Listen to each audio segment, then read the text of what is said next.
అందరికీ praise lord. దేవుని నామానికి మహిమ కలుగును గాక. మీరందరూ బాగున్నారా? మీరు పెడుతున్న ప్రార్థన రిక్వెస్ట్లకి ప్రతిరోజు మేము ప్రార్థన చేస్తున్నాం.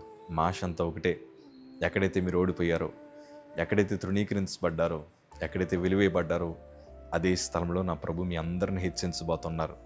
గుండెల మీద చేతులు వేసుకుని ధైర్యంగా ఉండండి. ఎందుకంటే మన ప్రభు తన బిడ్డలకి ఎప్పుడు అన్యాయం చేసే దేవుడు కాదు. ధైర్యంగా ఉండండి. God bless you all. ఈరోజు చాలామంది జీవితంలో ఏదో తెలియని దుఃఖము, కొంతమంది ఒంటరిగా ఇంట్లో ఉన్నప్పుడు చాలా బిగ్గరగా ఏడుస్తూ ఉంటారు. కొంతమంది ప్రభు సన్నిధికి వచ్చినప్పుడు కూడా ఒక సేవకుడిగా నేను కొంతమందిని గమనిస్తూ ఉంటాను. ఏదో తెలియని వేదన, నోరు తెరిచి ఆడలేని పరిస్థితి మధ్యన వారు ఉంటూ అలా కన్నీరు కారుస్తూ నేల మీద పడి ఏడుస్తూ ఉంటారు. ఎంత బాధ ఉంటే అలా ఏడుస్తారు.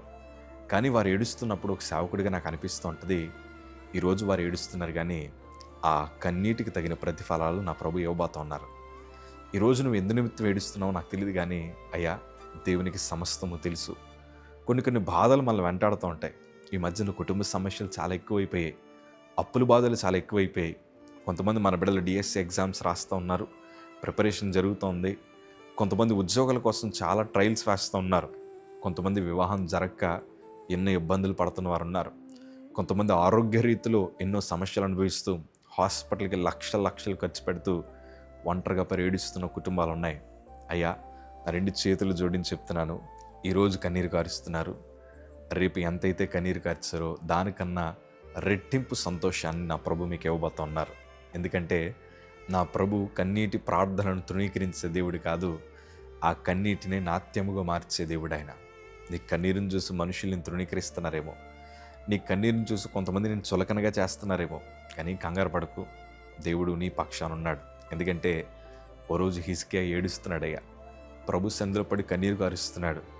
మరణకరమైన రోగం వచ్చింది, నువ్వు చనిపోతున్నావు, ఇల్లంతా చక్కబెట్టుకోమని ప్రభు దగ్గర నుంచే వర్తమానం వచ్చింది. ఆయన దగ్గర నుంచే నువ్వు చనిపోతావు అని చెప్పారు.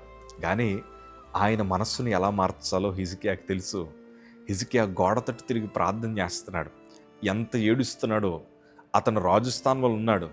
ఆ రాజుగా ఉండిన అతను కూడా ఒక చిన్న పిల్లవాడు ఏడ్చినట్లు ప్రభు పాదాల దగ్గర పడి, తండ్రి నీ సన్నిధిని ఎట్లా నడుచుకుంటున్నావు, కృపతో జ్ఞాపకం చేసుకో ప్రభా, నువ్వు మర్చిపోయావని కాదు, నువ్వు నన్ను విడిచిపెట్టావని కాదు, ఈ సమయాన్ని కూడా నా ప్రార్థన అంగీకరించగలిగిన దేవుడు అని ప్రభు భుజాల మీద పడి ఏడుస్తున్న హిజ్కియాకి మరలా ఒక శుభవార్త వచ్చింది.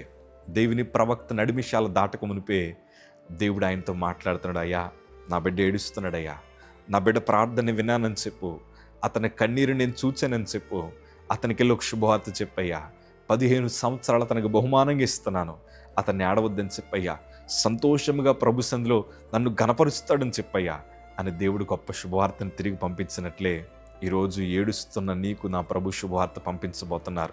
ఈరోజు కన్నీరు కార్చి కొమ్ములు పోతున్న నీ కుటుంబానికి దేవుడు శుభవార్తలు పంపించబోతున్నారు. నీ ఉద్యోగంలో శుభవార్తను పంపించబోతున్నారు. నీ కుటుంబ సమస్యల మధ్యన దేవుడు ఒక నూతన శుభవార్తను పంపించి అన్ని సమస్యలు కొట్టేయబోతున్నాడు. నువ్వు నమ్ముంటే మీ వాళ్ళైతే నమ్మువానికి సమస్తము సాధ్యమే. హిజ్కియా సాధించుకోగలిగాడు, ఈరోజు నువ్వు నేను కూడా సాధించగలం. ఎందుకో తెలుసా? ఆనాడు ఉన్న దేవుడే ఈనాడు కూడా ఆయన ఉన్నాడు.